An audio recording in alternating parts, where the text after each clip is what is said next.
You are a witch! You killed your family! Get out of our village, murderer! We don't No want one you believed here. she would survive, yet the girl they called a witch would one day wear the crown.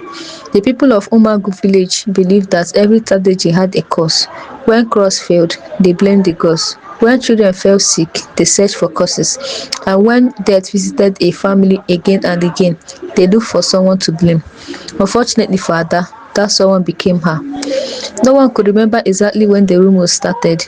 Some said it was after her younger brother died from a mysterious illness.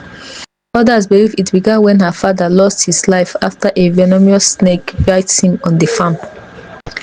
But by the time her little sister drowned in the river and her grieving mother passed away from heartbreak, the villagers had already reached their own conclusion.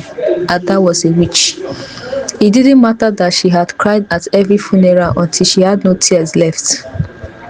It didn't matter that she was the one who buried her family with trembling hands. The villagers refused to believe she was simply an unfortunate young woman who had lost everyone she loved. Instead, they turned her into the villain of her own tragedy. The whispers followed her everywhere. There goes the girl who killed her family.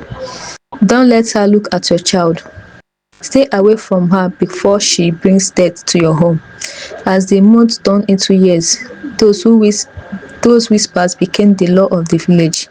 Whenever Ada walked into the market to buy food, traders quickly packed away their goods, pretending they had nothing to sell. Mothers put their children behind them whenever she walked past. Young men who once admired her suddenly avoided even looking in her direction, afraid that speaking to her would bring misfortune upon their own families. Ada slowly became invisible. She lived alone in the small mud house where laughter had once filled every corner. The roof leaked whenever it rained, but no one was willing to help repair it. The weeds swallowed her father's farmland because nobody wanted to walk beside the witch. Every night, she sat outside her house and stared at the stars, wondering why life had been so cruel to her. She had lost her parents, she had lost her brothers, and she had lost her sister. And somehow, she had also lost the only home she had ever known.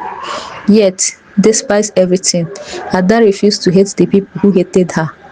She believed that one day, somehow, the truth would find its way into their hearts. Little did she know that destiny had already begun moving in her favor.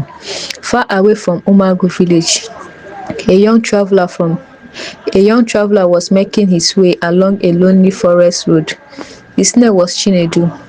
He had no idea that his journey was about to change not only his own life, but the life of a young woman the entire village had rejected. The villagers would soon discover that the person they mocked today would one day become the woman they would bow before.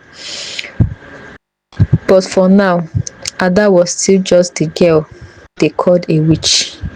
What do you think will happen next? Subscribe for part 2.